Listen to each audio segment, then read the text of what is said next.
मेरे प्यारे हिंदी के प्रतियोगी अभ्यर्थियों, हिंदी वाग्धारा चैनल में आपका स्वागत है। इस उम्मीद के साथ कि आप अपनी तैयारी में पूरी तरह से लगे होंगे और अपनी तैयारी को उत्तरोत्तर बढ़ा रहे होंगे।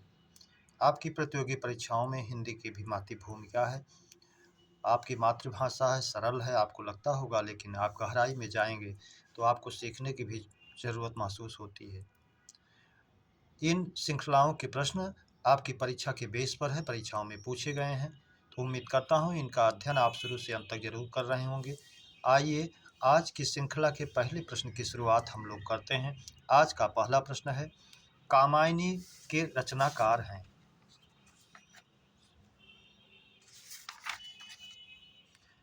पहला क्वेश्चन, विकल्प दिया है सुमित्रानंदन पंत, बी जयशंकर प्रसाद, सी रामधारी सिंह दिनकर, डी कोई नहीं।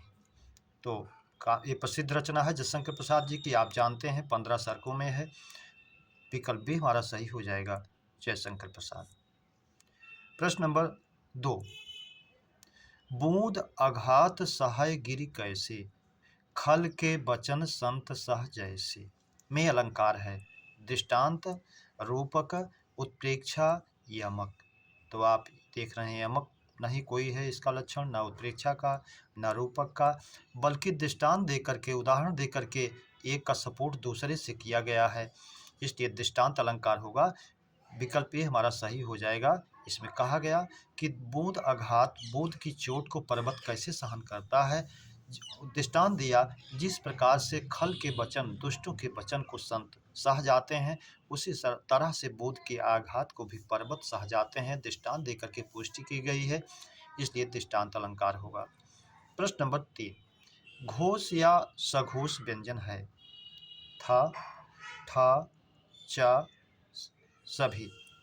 घोष या सघोष व्यंजन है, तो घोष या सघोष आपका तीसरा चौथा पांचवा होता है, और इसमें कोई नहीं है तीसरे चौथे पांचवें में से, इसलिए विकल्प आपका यह शुद्ध है, यहाँ होना चाहिए कोई नहीं।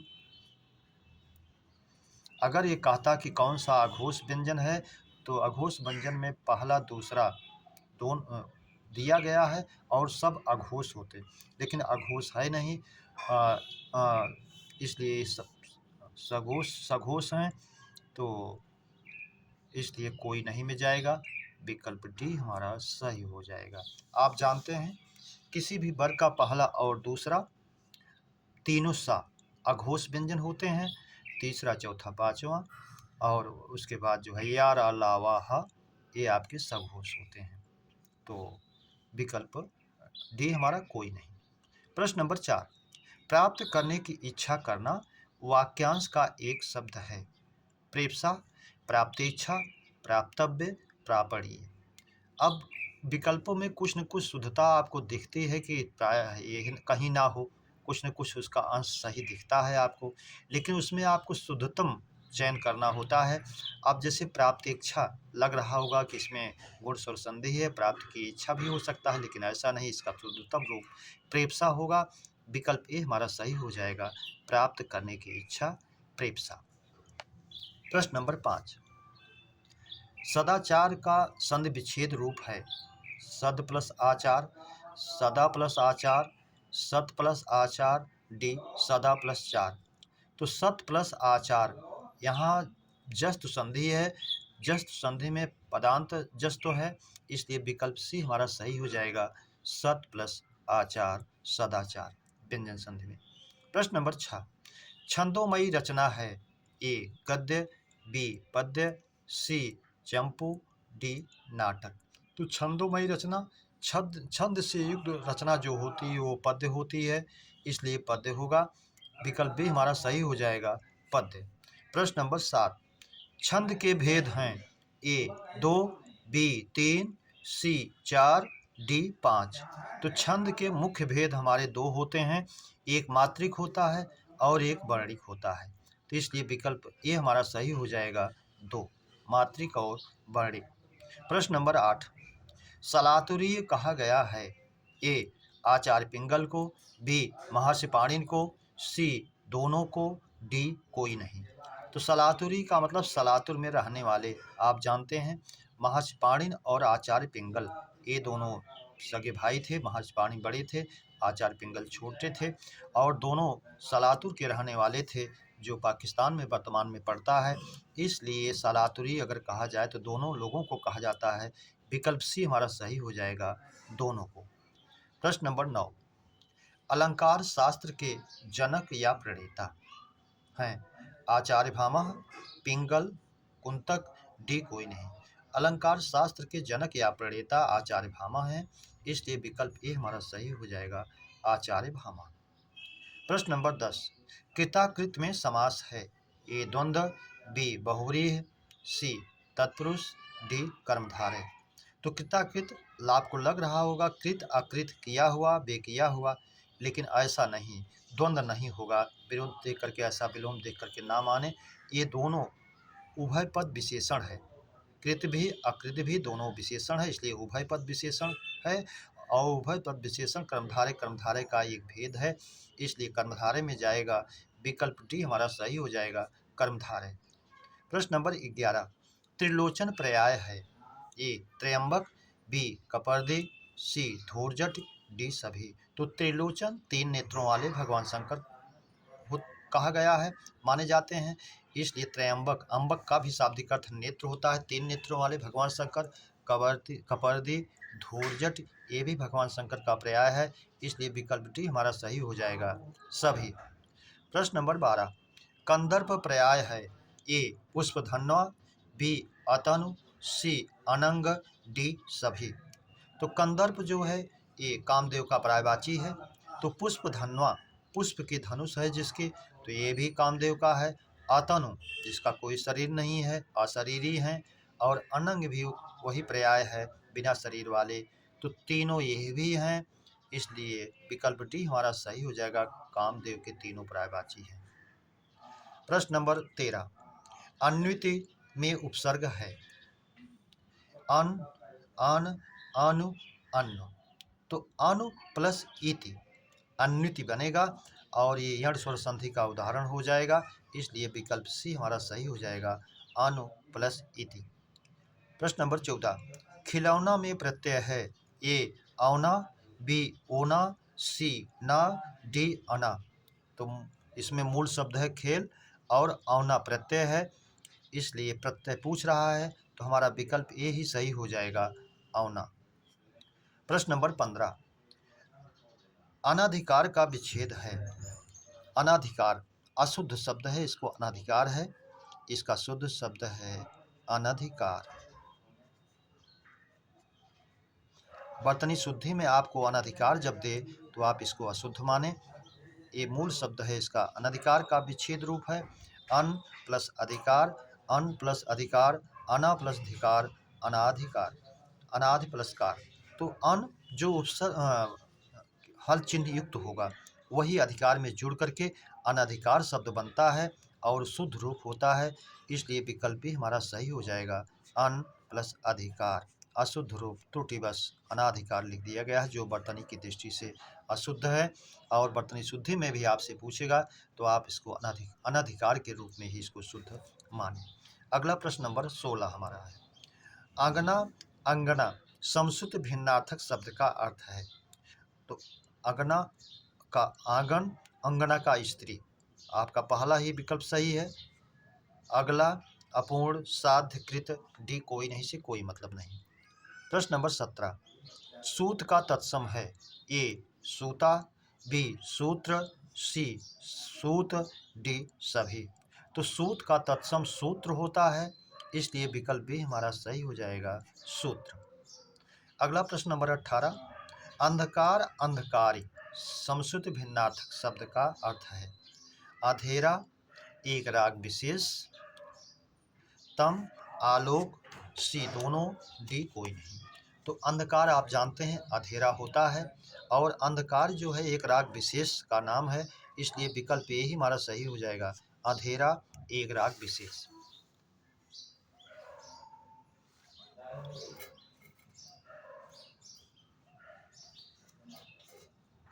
अगला प्रश्न है हमारा प्रश्न नंबर 19, धनुष का पर्याय है, कारमुक, ईश्वास, सी पिनाक, डी सभी। तो धनुष का पर्याय कार्मुक भी होता है। ईशु है आसन जिसका, ये भी है। पिनाक भी धनुष का ही पर्यायवाची है, इसलिए विकल्प डी हमारा सही हो जाएगा सभी। प्रश्न नंबर 20, गंगा का पर्याय है ए सुरसर, बी जाह्नवी, सी देवापगा, डी सभी। तो गंगा का पर्यायवाची देव नदी भी है सुरसर, जाह्नवी जन्म ऋषि की कन्या कही जाने के कारण जाह्नवी भी है, देवापगा देवताओं की नदी भी है, इसलिए विकल्प डी हमारा सही हो जाएगा सभी। प्रश्न नंबर 21, अशुद्ध विलोम युग्म है शीत प्लस उष्म, सही है ठंडा गर्म, बी अघि निरघ, पापी निष्पाप, विशेषण है दोनों इसलिए ये भी सही है। अघि निरघ, पापी निष्पाप, ये भी विशेषण के रूप हैं, दोनों विलोम में सही है विशेषण।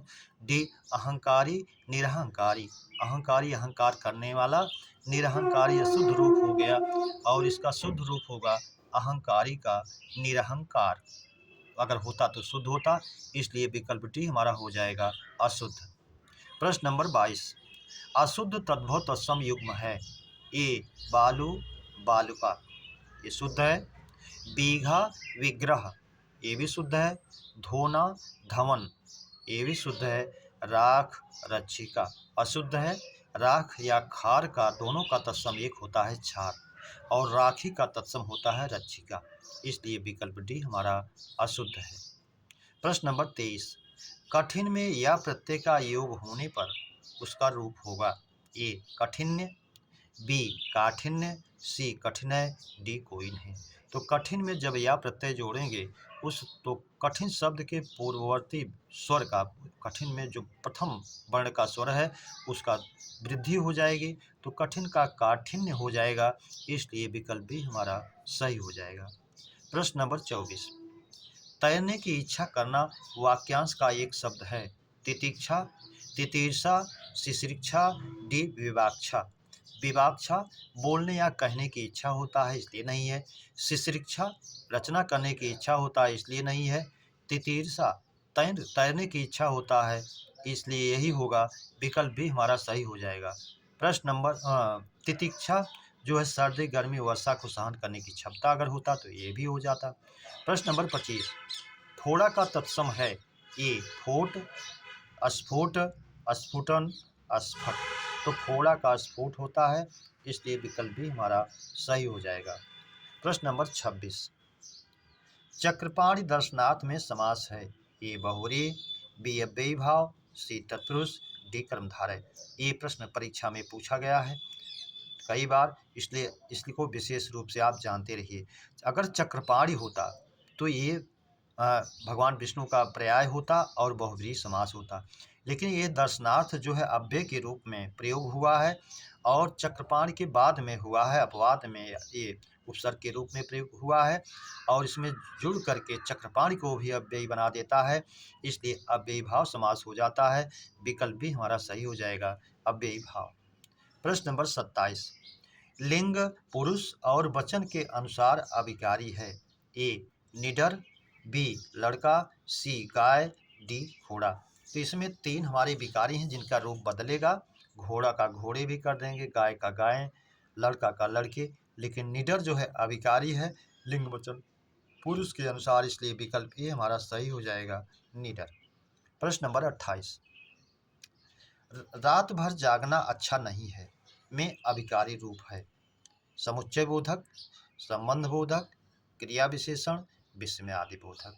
तो भर रात का संबंध जो है जागना क्रियार्थक क्रिया से जोड़ता है, इसलिए यह जो है संबंध बोधक अव्यय होगा, विकल्प भी हमारा सही हो जाएगा। फिर आप समझ लीजिए, इसमें भर जो है अव्यय, यह रात का संबंध जागना क्रियार्थक क्रिया से जोड़ रहा है, इसलिए संबंध बोधक अव्यय है। अब अगर इस तरह से होता कि रात बीती और सवेरा हो गया तो समुच्चय बोधक हो जाता है, इसलिए संबंध बोधक ही होगा। प्रश्न नंबर 29, शयन करने की इच्छा वाक्यांश का शुद्ध एक शब्द होगा शयनेच्छा, सुषुप्सा, शिशिक्षा, शयनार्थ। शयनार्थ शयन के लिए, शिशिक्षा सींचने की इच्छा करना, सुषुप्सा शयनेच्छा। अब इसमें दोनों में आपको चुनना है। आपको लग रहा होगा शयन माने तो सोना होता है, सोने की इच्छा इसको ही मान लिया, लेकिन ऐसा नहीं। सुषुप्सा जो हमारा शुद्धतम रूप है, जो परीक्षाओं में माना भी जाता है और इस शुद्धतम रूप होता है, इसलिए सुषुप्सा सोने की इच्छा करना। अब सुषुप्सा में जिसमें छोटा आ छोटी ई छोटे ऊ के बाद यदि सा आता है दंती सा, तो मूर्धन सा में बदल जाता है। जैसे सु प्लस सुप्त कहते हैं, सुसुप्त कहते हैं, तो वो भी सुसुप्त हो जाता है। उसी तरह से ये भी हो गया सुसुप्सा, सोने की इच्छा करना, शयन की इच्छा करने की इच्छा करना। प्रश्न नंबर 30, लाघव चिन्ह है ए, बी में कामा, अल्पविराम, सी निर्देशक, डी लाघव। तो लाघव चिन्ह हमारा विकल्प डी है। पहला हमारा विस्मयादि बोधक है, दूसरा अल्प विराम है, तीसरा निर्देशक है, चौथा हमारा जो है लाघव चिन्ह है, जिसमें शब्दों को छोटा कर दिया जाता है। जैसे आप कहते हैं डॉक्टर, प्रोफेसर, उत्तर प्रदेश लिख करके वो लिख करके इस तरह से बना देते हैं, शून्य जैसा प्रा लिख करके बना देते हैं, तो उसका लघु रूप हो जाता है। और लाघव को भी पूछता है तो आप जानते हैं मूल शब्द पूछे लाघव में, तो लघु है, आ प्रत्यय का योग करने पर वो लाघव बनता है। प्रश्न नंबर 31, जब अल्प विराम की अपेक्षा थोड़ा अधिक समय लगे तो कौन सा विराम चिन्ह प्रयोग होगा? ए उपविराम है, बी अर्धविराम है, सी योजक है, डी पूर्ण विराम है। तो अल्प विराम की अपेक्षा जब थोड़ा अधिक समय लगेगा तो अर्धविराम का प्रयोग होगा, इसलिए विकल्प भी हमारा सही हो जाएगा, अर्धविराम। प्रश्न नंबर 32, यदि वह परिश्रम किया होता तो परीक्षा में उत्तीर्ण हो जाता। में काल है, पूर्ण वर्तमान, हेतु हेतु मदभूत, सी संदिग्ध भूत, डी सामान्य भूत। तो इसमें वाक्य जो है कंडीशनल है, यदि किया होता तो हो जाता। ऐसे वाक्य प्रायः आप जानते हैं हेतु हेतु मद में जाते हैं, और चूंकि बात भूतकाल की हो रही है, किया होता तो हो गया होता, भूत की बात हो रही है, इसलिए विकल्प भी सही होगा हमारा, हेतु हेतु मद भूत। इसमें कार्य होने वाला होता है लेकिन किसी कारणवश नहीं हो पाता है, वो पास तो हो जाता, उत्तीर्ण तो हो जाता, लेकिन हुआ नहीं इसलिए कि उसने परिश्रम नहीं किया, यदि किया होता तो हो जाता। प्रश्न नंबर 33, बतरस लालच लाल की, मुरली धरी लुकाए, सौह करे भौहनी हंसे, दैन कहे नट जाए। में रस है, संयोग श्रृंगार, वियोग श्रृंगार, अद्भुत, करुण। तो इसमें गोपियाँ और भगवान कृष्ण की लीला का वर्णन है और संयोग समक्ष हो रहा है, प्रत्यक्ष हो रहा है, इसलिए संयोग श्रृंगार होगा। विकल्प ए हमारा सही हो जाएगा, संयोग श्रृंगार। मेरे प्यारे बच्चों, इस श्रृंखला के प्रश्नों की परिचर्चा हम लोगों ने विधिवत किया। उम्मीद करता हूँ श्रृंखला के प्रश्न आपको बेहतर लगे हों, तो अपने मित्रों को सब्सक्राइब, लाइक और शेयर जरूर करें। इसी उम्मीद और अपेक्षा के साथ अगली श्रृंखला के मिलने तक आप सभी को हृदय से धन्यवाद।